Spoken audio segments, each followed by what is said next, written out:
Halo teman-teman, apa kabar semuanya? Saya harap kalian dalam keadaan sehat semua. Pada video ini saya akan bacakan buku yang berjudul Goodbye Things, Hidup Minimalis ala Orang Jepang oleh Fumio Sasaki, bagian ketiga part 2. Selamat mendengarkan. 12. Buang barang yang dibeli hanya demi citra diri. Seperti yang saya uraikan pada bab 2, kita seringkali menggunakan barang hanya untuk memperlihatkan nilai diri. Tanyakan pada diri sendiri, apakah barang yang Anda miliki dibeli karena memang suka atau jangan-jangan untuk mencerminkan aspek diri yang ingin ditonjolkan? Semua orang ingin tampil baik di mata orang lain. Senang rasanya jika dapat terlihat sebagai sosok yang menikmati gaya hidup nyaman dan dikelilingi perlengkapan dapur yang wah, perabot indah, mobil keren, serta jam mahal.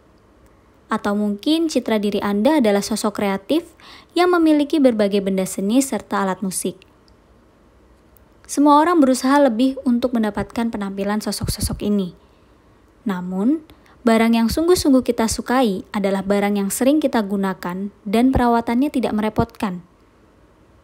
Jebakan kesan gaya hidup sukses sangat menggoda.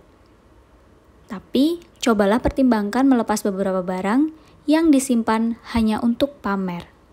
13. Bedakan keinginan dengan kebutuhan. Saya akan memberikan sebuah contoh ekstrim. Bayangkan Anda sedang memanjat gunung tanpa peralatan yang lengkap. Pakaian Anda tipis, tidak ada pengetahuan tentang medan yang ditempuh, dan Anda pun tersesat. Suhu udara turun, hujan lebat mulai mengguyur, dan Anda menggigil kedinginan. Dalam keadaan putus asa, Anda menemukan pondok kecil. Anda masuk dan menghangatkan tubuh yang serasa membeku dengan sehelai selimut. Selimut itulah benda yang betul-betul Anda butuhkan. Berkebalikan dari contoh tadi, dalam kehidupan sehari-hari, ada begitu banyak barang yang tersedia untuk dibeli dengan mudah. Ada alat elektronik terbaru, barang dan aksesori keren, pakaian adibusana indah, serta hal lain yang kita inginkan. Sehelai selimut hangat sudah cukup saat kita terdampar di gunung. Tapi sekembali ke rumah, kita mungkin ingin selimut kedua dengan warna berbeda. Kemudian selimut ketiga yang lebih berkualitas dan bertekstur mewah. Membeli barang bisa dihindari dengan bertanya pada diri sendiri, apakah barang itu memang kita butuhkan? Biksu Buddha Ryonosuke Koike berkata kalau ada barang yang membuatnya tidak yakin, ia akan meletakkan satu tangannya di dada. Jika barang itu hanya keinginan, ia akan merasa tidak nyaman.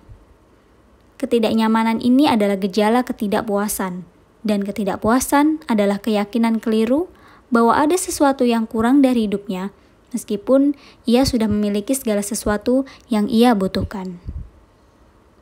14. Dokumentasikan barang yang sulit dibuang. Saya bisa dibilang sentimental, tapi saya suka memotret barang sebelum membuangnya untuk sedikit mengobati rasa sulit berpisah. Hal ini masih saya lakukan dari waktu ke waktu. Baru-baru ini saya memotret sepasang gunting kuku tua sebelum membuangnya. Apa tujuannya? Saya pun rasanya belum pernah melihat lagi foto-foto itu. Foto itu saya ambil untuk mengabadikan kenangan yang berkaitan dengan barang-barang tersebut. Menurut saya, membuang harta benda dan membuang kenangan adalah dua hal yang sama sekali berbeda. Sepanjang masih ada gambar yang bisa dilihat, tidaklah sulit untuk mengingat lagi suatu pengalaman. Fotolah gambar karya anak Anda saat ia SD, oleh-oleh perjalanan, atau hadiah agar proses membuang benda-benda itu menjadi lebih mudah meski terasa mustahil. Dari pengalaman pribadi, bisa dibilang kecil kemungkinannya saya akan melihat foto benda-benda itu lagi. Saya sudah mengambil ribuan foto, dan sekarang rasanya hampir siap untuk menghapus semuanya. Saya tahu bahwa saat berhasil menghapus foto nanti, artinya saya sudah lebih fokus pada masa kini. Akan tiba saatnya saya sanggup membuang benda-benda yang tak diperlukan tanpa harus berpikir dua kali, tapi sebelum itu saya akan terus mengambil foto. 15. Beralih ke foto digital untuk memudahkan mengenang sesuatu. Sebagai penggemar fotografi analog, entah sudah berapa banyak uang yang saya habiskan untuk membeli film dan biaya cuci cetak. Dulu, saya punya kamera kecil yang selalu siap di tas, dan saya pun gemar memotret. Masalahnya, saya tidak pandai menjaga kerapian benda-benda turunan dari kegiatan itu. Hasil foto dan lembar negatif disimpan sembarangan dalam berbagai tas setelah dicuci cetak. Padahal, entah kapan foto-foto itu diambil. Dulu, saya menyimpan semua benda itu di laci, mengeluarkannya saja sulit. Begitu memutuskan untuk hidup minimalis, saya memindai semua foto beserta surat-surat yang pernah saya terima menggunakan scan snap dan mengubahnya menjadi format digital. Sekarang, kapanpun saya inginkan, mudah saja melihat kembali hasil pindai. Tanggal dan lokasi pengambilan gambar pun tertera dengan jelas pada tiap folder sehingga tidak ada kebingungan lagi tentang urutan waktu. Selain itu, dengan membuat data cadangan di sistem penyimpanan cloud, album foto yang berharga itu dapat diakses dari manapun di dunia. 16. Barang bagaikan teman sekamar, tapi kita yang membayar sewa tinggalnya.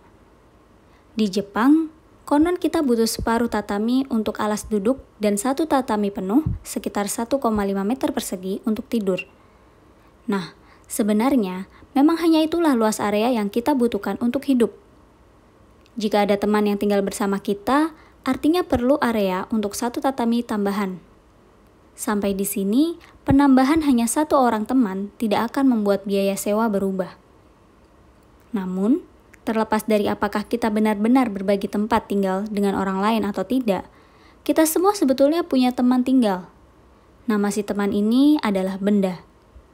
Dan luas area yang dibutuhkan benda jauh lebih besar dari separuh atau satu tatami. Kita semua ingin tinggal di rumah yang nyaman dan lapang. Sebetulnya, kalau dipikir-pikir, itu adalah keinginan kita untuk si benda. Lalu, apa yang kita dapatkan? Benda tidak akan ikut membayar biaya rumah tangga, dan jelas tidak bisa ikut turun tangan di dapur. Benda malah menambah pekerjaan kita. Apakah kita mau terus-terusan membiayai tempat tinggalnya? Lebih baik keluarkan saja. 17. Merapikan tidak sama dengan meminimalkan.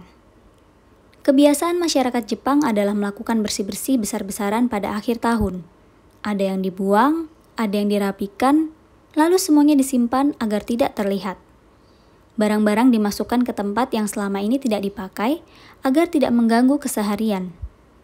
Namun, seiring berjalannya waktu, kita sibuk dengan barang-barang baru. Setahun kemudian, kita pun kembali menghadapi situasi berantakan yang sama.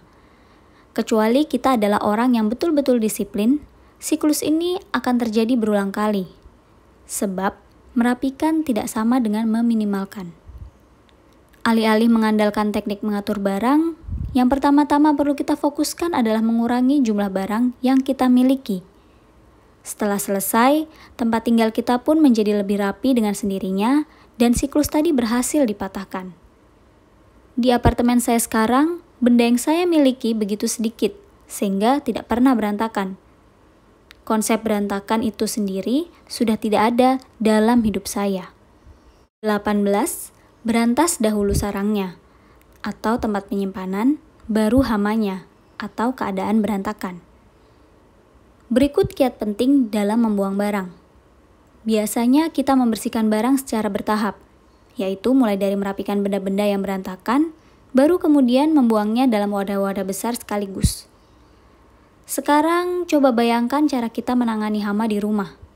Apakah kita membasmi rayap dengan memberantasnya satu persatu, baru kemudian setelah proses yang melelahkan itu membersihkan sarangnya? Pasti tidak. Hama berkembang biak jauh lebih cepat dari kemampuan kita memberantasnya. Hal sama juga berlaku bagi tempat penyimpanan yang kita ibaratkan sebagai sarang. Meskipun dibersihkan sebaik mungkin, pada akhirnya barang-barang pasti mulai bertumpukan lagi di dalamnya. Jadi, cara paling efektif untuk membersihkan barang adalah dengan menangani sarangnya terlebih dahulu. Artinya, harus membuang wadah penyimpanannya ya. Saya bisa merasakan bahwa Anda tidak percaya. Tanpa tempat penyimpanan, barang-barang kita akan tersebar di mana-mana dan akhirnya menumpuk. Untungnya, kita biasanya tidak tahan melihat tumpukan barang sehingga akan merasa tergerak untuk melakukan sesuatu. Nah, Jika tak lagi memiliki wadah yang nyaman, barang ibarat hama tanpa sarang dan akhirnya akan pergi. 19. Biarkan ruang tak terpakai tetap kosong.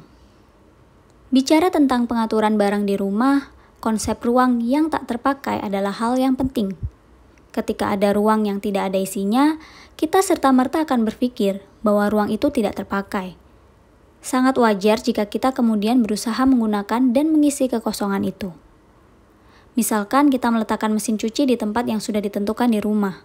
Lalu kita menyadari bahwa di atas mesin cuci ada ruang ekstra. Kita lantas mencoba menggunakan ruang yang ada secara efisien. Hal ini berlaku khususnya bagi penghuni apartemen di Tokyo yang ukurannya tidak seberapa. Jadi, yang biasanya kita lakukan adalah memasang rak di atas mesin cuci untuk menyimpan handuk, deterjen, cairan pewangi, dan pelembut, pemutih pakaian, dan lain-lain. Tapi, tentu saja tidak hanya itu.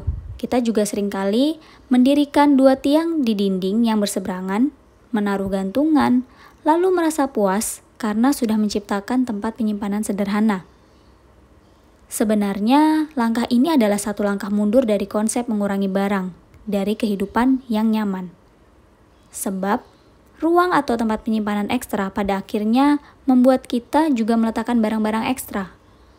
Barang yang digantung pada kedua tiang itu pada akhirnya akan membeludak. Area penyimpanan yang penuh barang ibarat kereta komuter yang padat. Itu bukan pemandangan yang enak dilihat. Dan tak seperti yang kita kira, butuh waktu serta upaya lebih untuk menjaga kondisinya. Yang akan memberikan pikiran kita rasa damai justru ruang terbuka yang tetap kosong. Awalnya benak kita mungkin memandang ruang itu sebagai tempat tak terpakai, padahal area itu luar biasa berguna.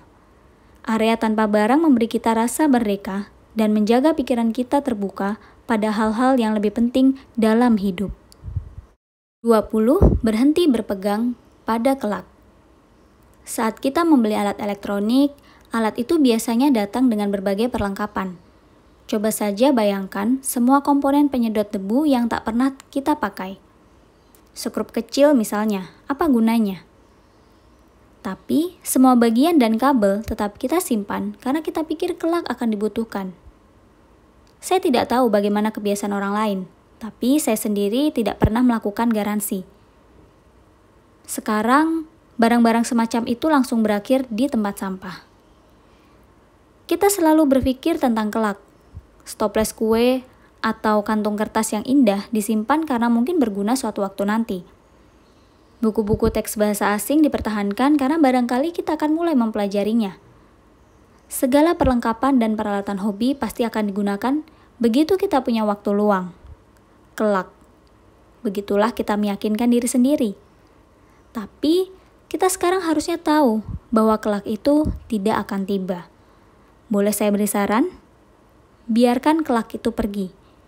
Benda yang tidak kita butuhkan sekarang, kemungkinan besar tidak diperlukan selamanya. 21. Ucapkan selamat tinggal pada diri yang dulu. Setiap kali membuang sesuatu, penting bagi kita untuk mempertimbangkan apakah benda itu dibutuhkan sekarang juga. Berpegang pada hal-hal yang sudah lalu, sama sia-sianya dengan mencoba menyiapkan diri untuk kelak yang tak kunjung datang. Buku pelajaran di sekolah, buku yang dulu membuka mata kita pada dunia saat kanak-kanak, pakaian yang pernah membuat kita bersinar kenangan memang indah. Tapi, kita tidak akan punya ruang untuk bertumbuh jika rasa melekat pada masa lalu terlalu kuat. Mempertahankan benda-benda lampau sama saja dengan mempertahankan sosok diri kita di masa lalu. Jika ingin, meski sedikit saja mengubah diri, saran saya adalah Anda harus berani dan merelakan banyak hal dari hidup. Biarkan banyak hal-hal yang betul-betul dibutuhkan yang tetap tinggal, dan melangkahlah maju mulai saat ini. 22. Buang barang yang sudah dilupakan. Menurut saya, seorang minimalis ideal adalah seseorang yang bisa menyebutkan setiap barang yang dimilikinya. Kita pun seharusnya mampu melakukan hal yang sama kalau saja barang yang kita miliki digunakan secara teratur, ya kan? Dengan kata lain, kalau ada barang yang bahkan kita tidak ingat, jelas barang itu tidak diperlukan lagi. Saat menyisir rumah guna mencari barang untuk dibuang, ada kalanya kita menemukan sesuatu yang membuat kita berkomentar. Wah, ini masih ada. Pasti ada pakaian yang tersembunyi di sudut lemari atau jauh dalam laci. Atau kita menemukan suatu benda dan berpikir, ya, aku ingat pernah membeli benda ini. Setelah itu, biasanya kita mulai membayangkan apakah pakaian itu akan cocok dengan koleksi pakaian saat ini. Tapi, tunggu. Selama ini kita baik-baik saja tanpanya. Kalau memang kita memerlukannya, sudah pasti pakaian itu tidak akan terkubur entah di mana. Kita juga tidak memerlukan barang-barang dekorasi yang jatuh ke celah di antara televisi dan dinding. Kalau ya, pastilah kita sudah mencari barang itu setengah mati. Apakah ada kotak-kotak yang belum pernah dibuka sejak pindah ke rumah baru? Jika ada, kemungkinan besar isi kotak itu memang tidak dibutuhkan. Kotak yang penuh benda yang sudah terlupakan hampir pasti dapat dibuang tanpa perlu berpikir 2 kali. Tidak yakin? Coba saja intip isinya. Tapi setelah itu, jangan lupa pembahasan kita barusan. Demikianlah bagian 3 part 2 dari buku Goodbye Things oleh Fumio Sasaki. Untuk mendukung penulisnya, jangan lupa untuk membeli buku fisiknya juga ya. Mudah-mudahan video ini bermanfaat. Terima kasih sudah mendengarkan.